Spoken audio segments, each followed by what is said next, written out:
입니다. 28장 5절 한번 보겠습니다. 그날에 만군의 여호와께서 자기 백성의 남은 자에게 영화로운 면류관이 되시며 아름다운 화관이 되실 것이라. 이사야의 사상 중에서 가장 중요한 게 무슨 사상이라 그랬어요? 남은 자의 사상, 렘넌트라고 하는 남은 자의 사상입니다. 하나님은 남은 자를 통해서 이루어 가시리라. 어제 저도 큰 집에 다녀왔습니다. 고향에. 제가 초등학교 시절에 저희 큰 형님이 아마 심은 것 같아요. 밤나무를 하나 작은 묘목을 심었는데 몇 년 지나서 엄청 커졌습니다. 너무 크니까 계속 잘라버리는데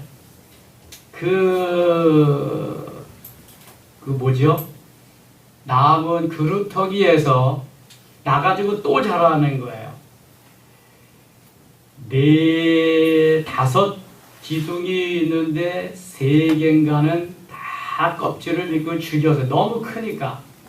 근데도 남아있는 그 2가지 그 줄기가 얼마나 많이 밤을 열었는지 축축 늘어져가지고 엄청 많더라고요. 하나님이 남은 자, 그루터기를 통해서 일하기 시작하십니다. 그 남은 자에게 하나님이 이 영화로운 면류관이 되실 것이라, 아름다운 화관이 되실 것이라 이렇게 말씀합니다. 끝까지 견디는 자는 구원을 받고 끝까지 주의 일에 충성된 자는 면류관을 받게 될 줄 믿습니다. 요한계시록 2장 10절에 죽도록 충성하라. 그리하면 내가 생명의 면류관을 내게 주리라. 이렇게 말씀합니다. 조금 하다가 말고 계속해서 끝까지 충성스러운 남은 자가 되어야 함을 말씀하고 있습니다. 16절 가겠습니다. 16절 같이 한번 읽겠습니다. 그러므로 주 여호와께서 이같이 이르시되 보라 내가 한 돌을 시온에 두어 기초를 삼았노니 그 시험한 돌이요 귀하고 견고한 기초돌이라. 그것을 믿는 이는 다급하게 되지 아니하리로다. 아멘. 한 돌을 두겠다. 그래서 기초를 삼겠다. 시험한 돌이요 귀하고 견고한 기초돌이라. 이게 누구를 말씀할까요? 예수 그리스도를 말씀합니다. 베드로전서 2장 4절로부터 7절까지는 매 절에 예수 그리스도를 뭐라고 부르는가 하면은 2장 4절에서는 보배로운 산돌이라고 부르고요. 2장 5절에서는 산돌이라 부르고요. 2장 6절에서는 모퉁이돌이라고 부르고 2장 7절에서는 머릿돌이라고 이렇게 부릅니다.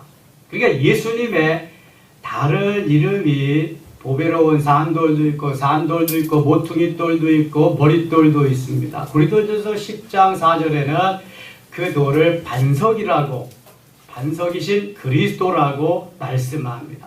반석도 돌도 견고함을 말씀하는데 그것이 곧 예수 그리스도다. 그분이 산돌이고 그분이 기초돌이고 그분이 모퉁이돌이다. 이것을 우리에게 가르쳐주고 있습니다.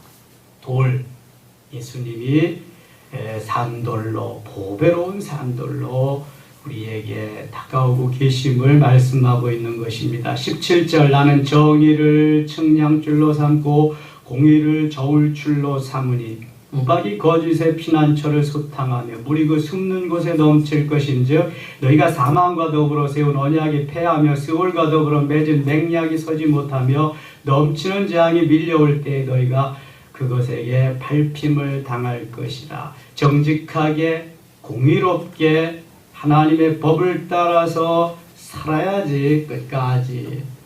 내 지혜로 어떻게 그냥 내 꾀로 살면 안 된다는 것입니다.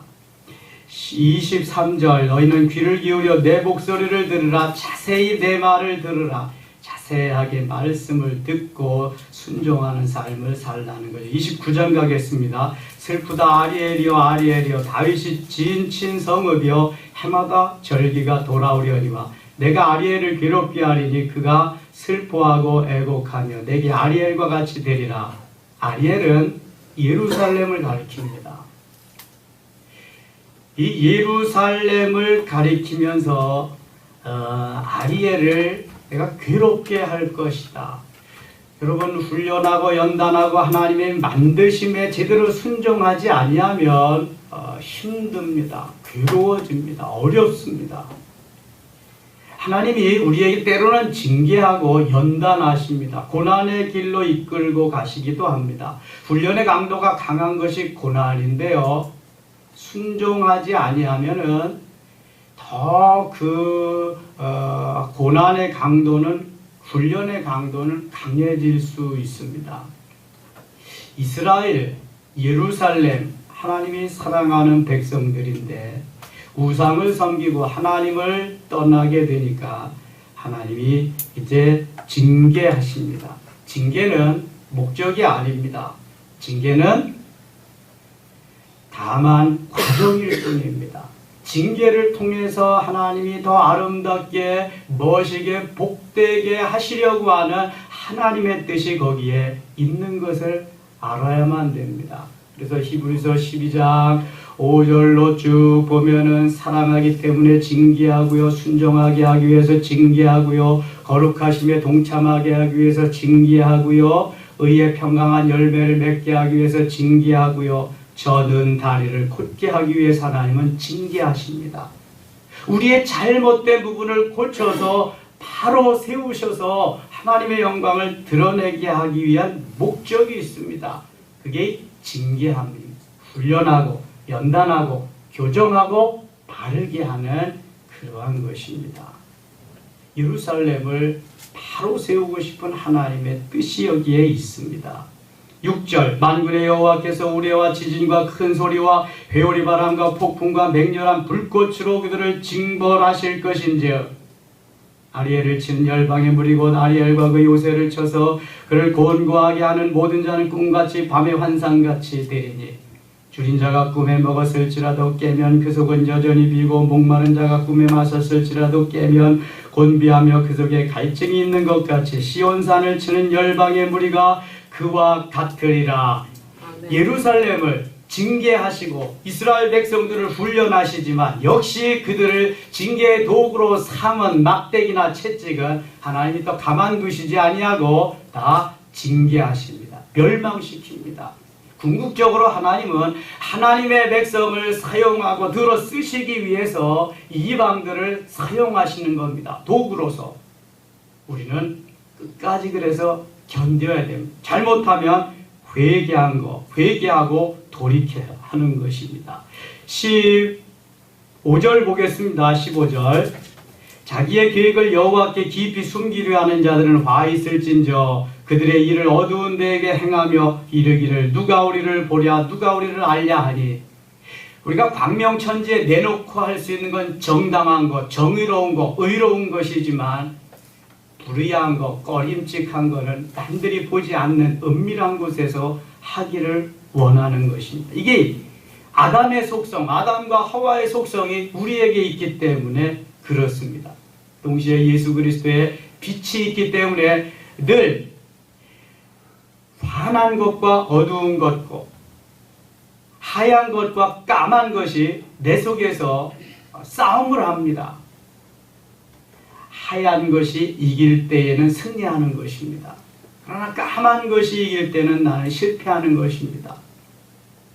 하루를 사는 동안에도 내 안에서 성령의 역사가 내 영혼이 이길 수 있느냐, 악령의 사탄의 역사가 내 육체가 혼이 이기느냐, 누구에게 먹이를 주느냐에 따라서 달라집니다. 어디에다가 힘을 공급해 주느냐에 따라서 달라집니다. 우리는 수없이 까만 거에게 사단에게 놀아나면서 후회할 때도 많습니다. 늘 이겨야 됩니다. 주의 편에서. 16절 같이 읽어요. 너희의 패역함이 심하도다. 토기정이를 어찌 진흙같이 여기겠느냐. 지음을 받은 물건이 어찌 자기를 지은 이에게 대하여 이르기를 그가 나를 짓지 아니하였다 하겠으며 기름을 받은 물건이 자기를 빚은 이에게 대하여 이르기를 그가 총명이 없다 하겠느냐. 아멘. 완전히 이거는 주인과 종이 역전이 되고 빚은 받은 사람이 빚은 자를 우습게 여기는 그러한 일인데요. 이런 일이 있을 수 있겠느냐 그런 것입니다. 나를 왜 이렇게 빚었느냐, 나를 왜 이렇게 만들었느냐, 그럴 수 있겠느냐는 거죠. 그러면 주인 마음대로 하는 겁니다. 토기장이는 마음대로 빚을 수 있는 거예요. 마음에 안 들면 깨뜨려 버리기도 하고요. 빚는 사람은 마음대로입니다. 내가 항의할 수 없다는 거예요. 주인 마음대로지. 빚은 사람은 마음대로지. 30장에 가겠습니다. 여호와께서 이르시되 패역한 자식들은 화 있을진저 그들이 계교를 베푸나 나로 말미암지 아니하며 맹약을 맺으나 나의 영으로 말미암지 아니하고 죄에 죄를 더하도다. 계속 죄를 범하고 애굽과 큰 나라와 사람들과 관계를 맺으면서 하나님보다 사람을, 세상을 더 의지하는 것을 말씀합니다. 그들이 바로의 세력 안에서 스스로 강하려 하며 애굽의 그늘에 피하려 하여 애굽으로 내려갔으되 믿음의 조상 아브라함이 가나안 땅에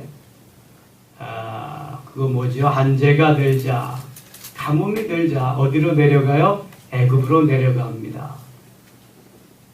아내를 빼앗길까봐 자기 아내를 누이라고 하고 망신을 당합니다. 그런데 어쩌면 똑같이 그의 아들 이삭도 가뭄이 들자 애굽으로 내려가서 그 아내 똑같은 일을 당합니다. 여러분, 어떠한 일이 있어도 애굽으로 내려가지 말아야 됩니다. 왜냐하면 애굽은 세상이거든요. 애굽은 사람을 애굽은 권력을 의지합니다. 하나님께만 의지하고 여기 가뭄이 있으면 비를 주시옵소서, 하나님 농사를 잘 되게 하시옵소서 하면서 거기에서 이겨야지 자꾸 사람에게 가서 부탁하고 권력을 의지하고 권력에 가서 부탁하고 이러면 안 된다는 거예요. 하나님께 의지하고 하나님께 엎드려야지. 하나님을 떠나면 망신당하고요. 하나님 떠나면은 살 길이 없음을 계속해서 말씀합니다. 그러면서 2절을 다시 한번 보겠습니다. 같이 읽어요. 그들이 바로의 세력 안에서 스스로 강하려 하며 애굽의 그늘에 피하려 하여 애굽으로 내려갔으되 나의 입에 묻지 아니하였도다. 아멘. 바로에게 빌붙어서 어떻게 좀 도움을 받으려고 하고 나의 입에 묻지 아니하였도다. 누구에게 묻지 않았다고요? 하나님께 묻지 아니했다. 역대상 10장 13절 14절 보면은 사울이 죽은 이유, 사울을 하나님께서 죽이신 이유가 나옵니다.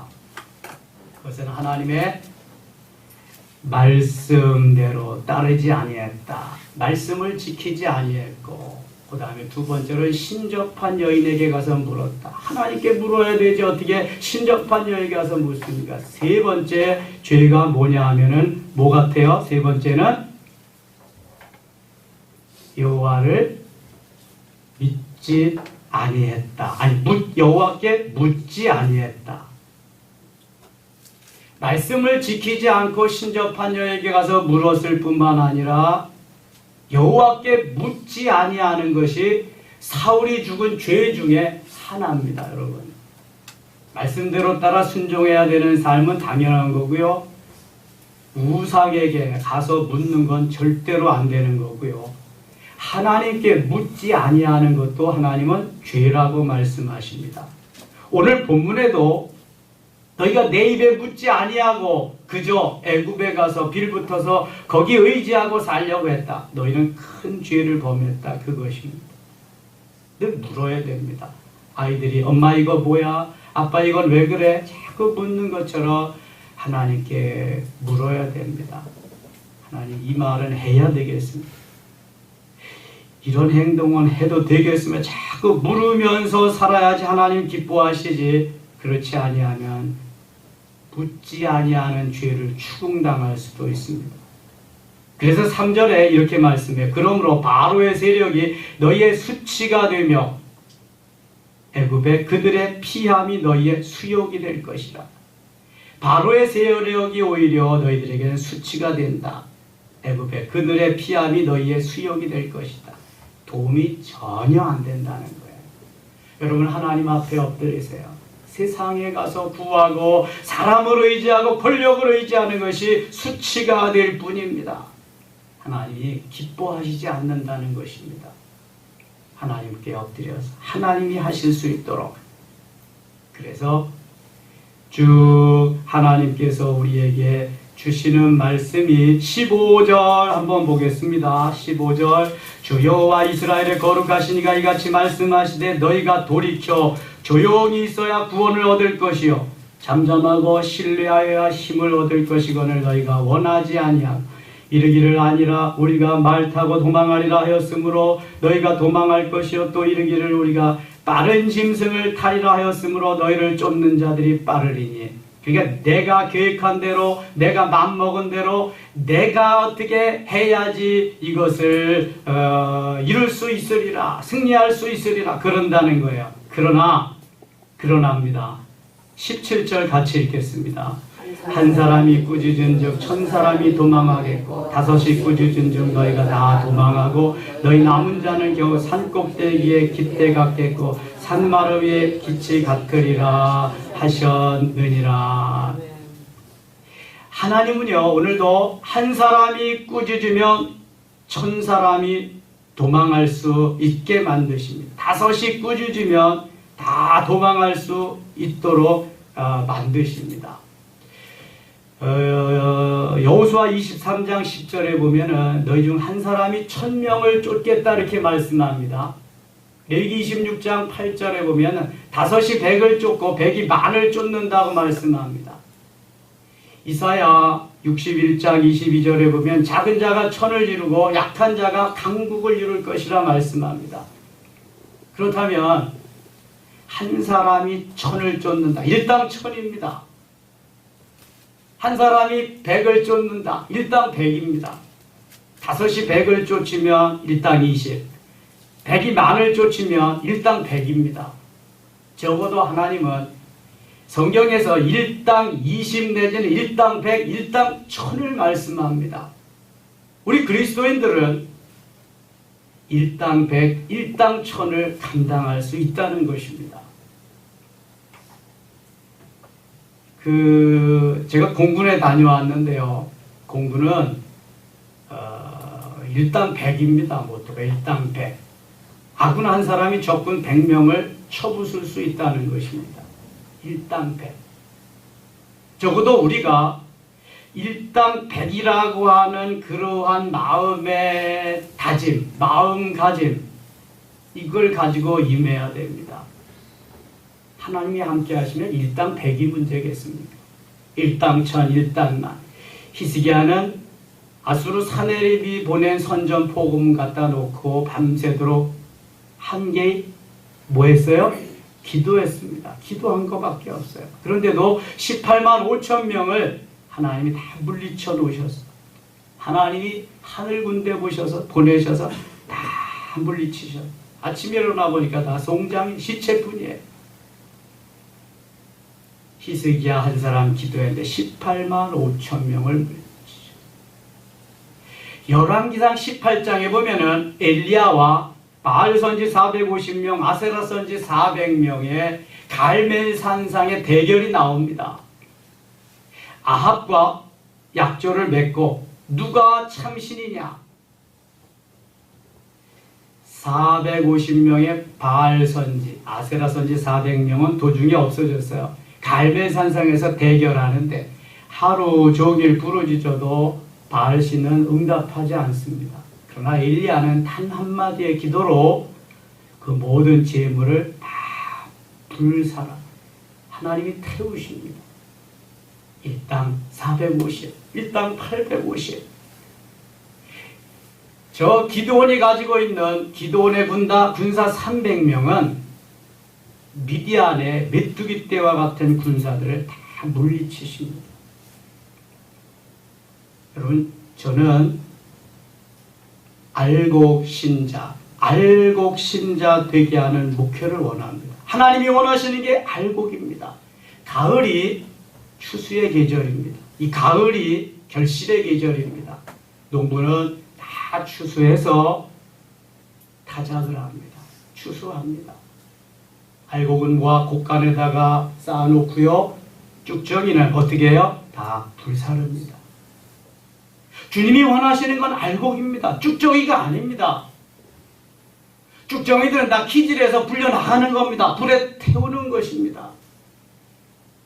저는 단 한 사람이라도 알곡 신자 만들기를 기도하고 있습니다. 제가 늘 말합니다. 여기 100가마니에 쭉정이가 있고 여기 한 가마니에 알곡이 있습니다. 바보 천치가 아닌 이상 100가마니라고 쭉정이 선택하는 사람 아무도 없습니다. 한 가마니에 알곡을 원하는 겁니다. 주님이 원하시는 것은 의인 10명, 소돔과 고모라에서 의인 10명입니다. 예레미야 5장 1절에는 의인 한 사람입니다. 많은 사람이 아닙니다. 여기 있다 저기 있다 어중이 떠중이 하나님이 원치 않습니다. 하나님이 원하시는 건 뭐냐? 알곡입니다. 오늘도 한 사람이 쫓는 것이 20명이든 100명이든 1000명이든 그 한 사람이 역할을 제대로 할 때 하나님의 나라의 역사가 이루어져. 이게 남은 자입니다. 떠나는 자 거기 역사 없습니다. 의를 위해서 핍박을 받고 알곡되기를 위해서 그루터기로 남는 자, 그를 통해서 역사하시는 것이 하나님의 나라입니다. 이것이 저는 은퇴할 때까지 알곡 만드는데 힘쓸 겁니다. 쭉정이요? 쭉정이 하나님이 만드시기 전에는 안 됩니다. 이것은 가을에 보면요, 쭉정이를 알곡 만들 수 있는 길은 전혀 없습니다. 만들어져가는 과정에서 수분을 잘 공급받고 자양분을 잘 공급받아야 알곡이 됩니다. 저는 농부의 아들로 태어나서 농사 짓는 법을 다 합니다. 여러분, 주님 오실 때가 가까웠습니다. 내 지혜로, 내 마음대로, 내 기분과 내 감정대로 그렇게 사지 마시고 이제는 내가 과연 알곡인가? 나는 주님이 기뻐하시는 충성스러운 일꾼인가? 나는 한 사람이 100명, 1000명을 감당할 수 있는 일당 100, 일당 1000의 역할을 감당할 수 있는가? 우리 교회 건축할 때 모토가 일당 100이었습니다. 너무 적은 인원으로 큰 일을 행하려니까 일당 100의 역할을 하지 않으면 안 되겠더라고요. 주님이 그것도 도와주셔서 일당 100. 하나님이 찾으시는 사람, 주께서 원하시는 사람이 과연 어떤 사람인가를 우리는 깨달아야 됩니다. 지금 그냥 내 기분 나쁘다고, 내 마음에 안 든다고 그렇게 살 때가 아닙니다. 주님이 기분 나쁘시고 주님이 마음에 안 드시는 건 생각 전혀 안 하고 순전히 내 기분 감정에 맞춰서 살 때가 많습니다. 여러분, 주님이 일하시고 우리는 수종들어. 주님이 빚는 자십니다. 주님이 토끼장입니다. 나는 빚은 자예요. 깨뜨려버리면 깨지는 겁니다. 온전히 수종드는 자지 내가 만든 자가 아닙니다. 오늘도 하나님이 이스라엘 백성들에게 하시는 귀한 말씀은 내게 주시는 말씀이요. 오늘도 이 세상 험난한 세상에 나가서 일당 100으로 일당 1000으로 그 이상으로 하나님이 일하시기를 원하시는 줄 믿습니다. 그래도 승리의 하루 되기를 원하면서 같이 기도하겠습니다. 하나님 아버지 고맙습니다. 부족하지만 주의 백성 삼으시고 일당 100, 일당 1000의 역할 감당케 하시니 고맙습니다. 끝까지 견디는 자는 구원을 얻을 뿐만 아니라 죽도록 충성하면 면류관을 얻으리라 말씀하신 주님, 모두 다 면류관 받고 승리하며 하나님의 영광 드러내게 하소서. 오늘도 주님 앞에 귀한 예물 드린 손길이 있습니다. 일일이 기억하시고 도와주시옵소서. 하늘 창고에 쌓여지는 보화되게 하여 주시옵소서. 명절 연휴 승리하며 믿음으로 잘 마치게 하여 주시옵소서. 예수님 이름으로 기도드리옵나이다. 아멘.